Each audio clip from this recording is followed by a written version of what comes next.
In what ways does your media product use, develop or challenge forms and conventions of real media products? In our film, we have used the genre codes of a horror film. This includes mise-en-scène, editing, camera and sound. In the mise-en-scène, we chose to use somewhere where there was quite a lot of low-key lighting, which is why we decided to film the opening 2 minutes in a 2-storey car park. We also decided to dress the antagonist in dark clothing, which creates mystery and suspense, as his identity is quite hidden a lot of the time. This is a typical image of an antagonist in a horror film.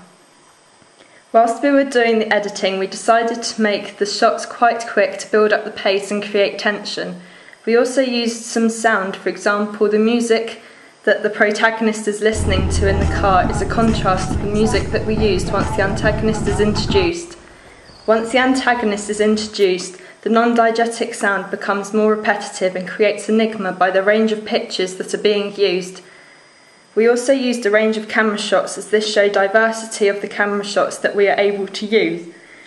By doing all of these things, we feel like we have used and developed the conventions of a real media product. How does your media production represent particular social groups?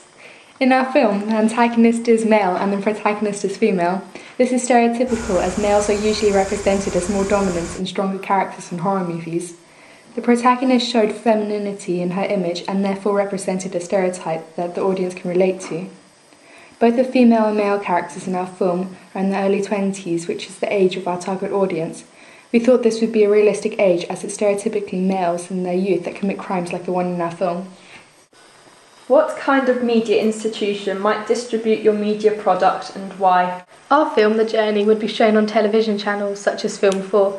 This is because it is a low-budget British film and not a blockbuster, and so may not do too well in the cinemas, as not many people would pay to watch it.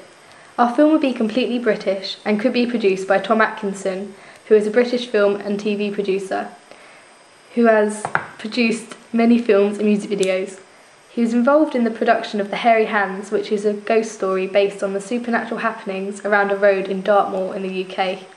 He also makes up a team behind £10 Horror, which is an independent film production.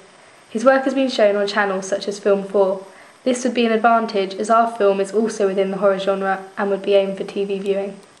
Who would be the audience for your product, and how did you attract your audience? We think this product is for both genders and for people aged 15 or above. This is because this age group is more likely to watch horror films.